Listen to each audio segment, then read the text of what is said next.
एक बार फिर आपका स्वागत है। जेल की स्टारकास्ट मेरे साथ मौजूद है, मधुर भंडारकर मेरे साथ मौजूद हैं, डायरेक्टर प्रोड्यूसर, और साथ ही साथ बीके गुप्ता साहब जो कि डायरेक्टर जनरल हैं तिहाड़ के। और हम बात कर रहे हैं फिल्म जेल की और हकीकत में जेल कैसी होती है। जैसा ब्रेक पर जाने से पहले मैंने कहा कि आपने जो शेड दिखाया है उससे कितना डिफरेंट आपको तिहाड़ लगा या दूसरे जेल लगे जब आप विजिट करने गए, या आपको लगा कि आपने जेल आपने सही बना दिया, ऐसा ही जेल होता है जो मैंने बनाया? नहीं, अगर जेल की इंटीरियर की बात करें, उसकी जो जिस तरह से बनी है वो काफी सिमिलर है उसकी बात करें, लेकिन डेफिनेटली तिहाड़ जेल इतना भव्य है और इतना बड़ा है, उससे कंपेयर तो आप कर ही नहीं। मैं उससे बिल्कुल बात नहीं कर रहा हूँ।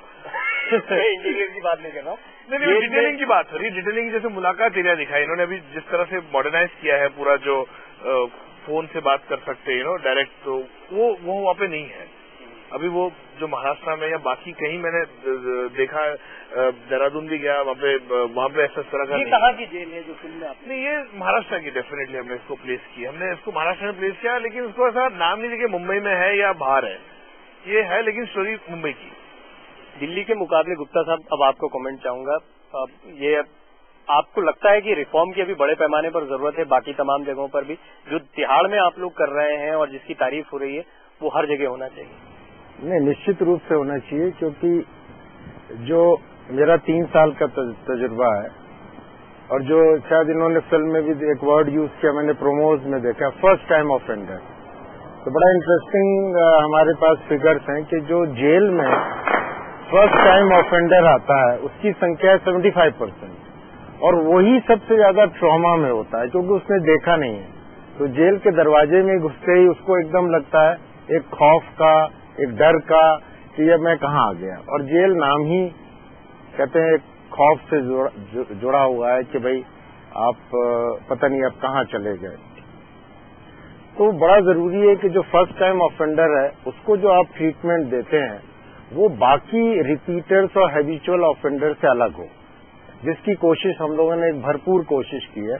कि उनको एक अलग माहौल में रखा है, उनके लिए रिक्रिएशन फैसिलिटीज है, और वो बिल्कुल संपर्क में नहीं आते दूसरे हैबिचुअल प्रिजनर से जो कि बार बार आते हैं। ये आया है किसी कारणवश आया है, एक्सीडेंट हो गया, कोई पैशन में उससे कोई क्राइम हो गया, बीवी से झगड़ा हो गया, उसने कोई चीज से मार दिया और उसकी डेथ हो गई और मर्डर का केस लग गया। तो कुछ सर्कमस्टेंसेस, कुछ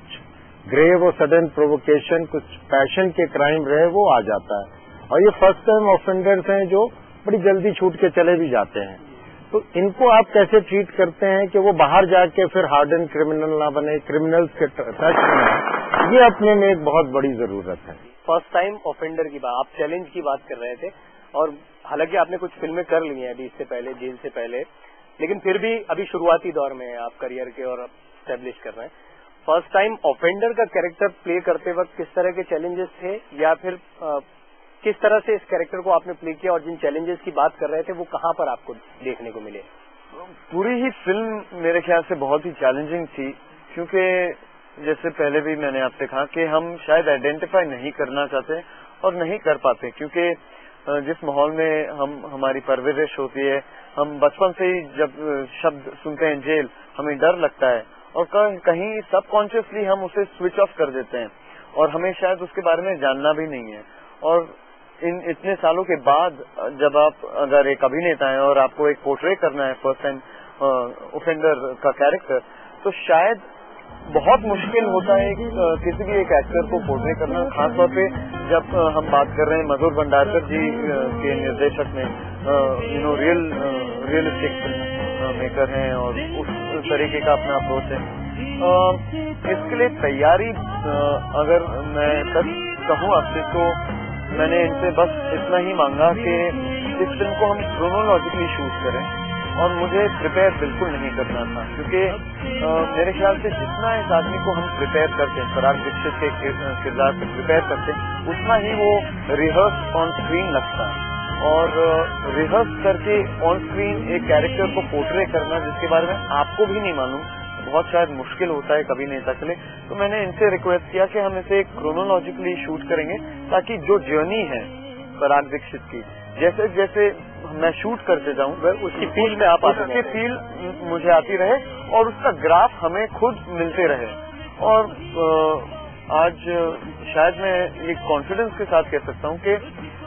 पराग के कैरेक्टर के साथ हमें शायद उतना लगभग अचीव हुआ है। मधुर, आपको रिपोर्टर ज्यादा कहा जाता है फिल्म मेकर से ज्यादा, क्योंकि आप रिसर्च करते हैं, आप खोजते हैं, आप पेपर कटिंग जैसा आपने खुद जिक्र किया उनका इस्तेमाल करते हैं। ये कैरेक्टर जो है दीक्षित साहब का और नवाब, ये खास तौर पर इनका कैरेक्टर, ये कौन सी न्यूज से आपने उठाया है? नहीं, मुझे इंटरेस्टिंग ये लगा कि इसमें मुझे लगा कि जैसे कहा ना कि एक अच्छी फैमिली का लड़का, ये कौन सी खबर आई पहले तो? ये नहीं, खबर तो ऐसी कई खबरें मैं नाम नहीं लूंगा ऐसा, मैंने कहा किसी से इंस्पायर्ड नहीं है कि हमने वहां से एग्जैक्टली उठाया बोल के। मुझे ऐसा लगा कि कॉमन गाय जो है मिडिल क्लास फैमिली का, और एकदम से किसी गर्लफ्रेंड है पब में जाता है और एक दिन उसको जेल हो जाती है, और किस तरह वो जेल में जाता है, ब्रश लॉ के साथ होता है और किस तरह जेल में लैंड होता है, और उसकी परिवार के साथ क्या होता है, परिवार के साथ उनको कितनी दिक्कतें झेलनी पड़ती है, वकील के पास यहाँ वहाँ, किस तरह बेल कराना है, क्या कराना है, एक पूरा प्रोसेस जो है वो मुझे। और मैं बताऊं, जैसे फर्स्ट टाइम ऑफेंडर की बात की, नील का जो पहला दिन का जो है सीक्वेंस है, जो मनोज के साथ भी मैंने शूट किया है, कि किस तरह वो जेल में आता है पहले दिन, तो उसका पूरा हमने शूट किया कि वो पहले दिन कैसे, जैसे गुप्ता साहब ने कहा कि वो देख के डर जाता है, वो सही बोला है, ट्रॉमा आदमी रहता है कि उसको पता नहीं मैं कहाँ पे आया हूँ, क्या है मेरे साथ, मुझे पता नहीं, इधर बैठने बोल तो इधर बैठ जाता है, उधर खड़े हो तो उधर खड़े हो जाता है, आगे होगा क्या कि अभी चलो अभी आपको मेडिकल कराना है, चलिए, तो जिस दिन पहले दिन आते तो एकदम जैसे बैरक में नहीं डालते, आपको एक अलग होल्डिंग एरिया में रखा जाता है। तो ये हर जो प्रोसेस है, हर जो सीक्वेंस हमने इसको दिखाया कि इसका पूरा ट्रॉमा, वो एक दिन का जो रात में जिस कोर्ट से जब आता है, तो उसका पूरा वो डर, जो फियर है, वो लोगों को देख के ऐसे ऐसे चेहरे देखता है जो उसको पता नहीं मैं कहाँ पे आया हूँ बोल के, जिसे कहा मिडिल क्लास फैमिली का लड़का सडनली इसको डाल दो, फर्स्ट टाइम ऑफेंडर की बात करें, तो वो हर चीज आपको इसमें देखने मिलेगी। मनोज, नवाब का जो किरदार है वो किस किस्म का है? फिल्म में सहनायक के तौर पर मैं कहूँ, कोई एक ऐसा कैरेक्टर है जो फिल्म की जान है, या किस तरह से आप नवाब के कैरेक्टर को डिफाइन करते हैं? Definitely this is not the story of Nawab, this is story of Parag Dikshit which is being played by Neil. लेकिन इस कैरेक्टर को मैं अहमियत इसलिए देता हूं, मेरे लिए डिफिकल्ट इसलिए भी रहा है कि ये कैरेक्टर जो है ये कहीं से भी एक क्लीशेड कैरेक्टर नहीं है। ऐसा कैरेक्टर है जो आपने आज तक हिंदुस्तान के सिनेमा में देखा ही नहीं, कि न सिर्फ वो नरेटर है बल्कि वो अपनी जर्नी के बारे में बात ही नहीं करता है, ना अपनी जर्नी को देख रहा है, वो अपनी जर्नी को उसने जज करके कभी का भुला दिया है। वो सिर्फ इस आदमी की जर्नी को देख रहा है, इस आदमी को देख रहा है, इस आदमी को कैसे वो इसको ढंग से लेके आए, सही राह दिखाए, उसके अंदर में यही उआप हो रहती है। उसकी जर्नी अचानक से सामने खुलती है, वो एक सरप्राइज के तौर पे खुलती है। वो ऐसा नहीं है कि देखें इसकी जर्नी के साथ क्या होता है, अचानक से सामने खुलती है। एक ऐसा आदमी है जिसने पूरा सेंटली है, संत की तरह से, जिसने जिंदगी को इतना करीब से देखा है कि संत हो गया है। वो जैसे अभी हम तिहाड़ जेल गए थे तो किसी ने दिखाया मुझे कि भाई ये साहब जो है ये किसी को फला आतंकवादी हैं, और ये जो है आजकल इनके अच्छे बिहेवियर के कारण इनको हमने स्टाफ में भर्ती कर लिया है कि ये हमें जेल के पूरे कार्रवाई में मदद करते हैं। तो नवाब का कैरेक्टर भी कुछ उसी तरह का है। दिलचस्प पहलू आपने बताया, गुप्ता साहब से इस पर बात करेंगे और एक छोटा सा ब्रेक उससे पहले लेना है, ब्रेक के बाद फौरन लौटते हैं। अभी बात ये हो रही थी कि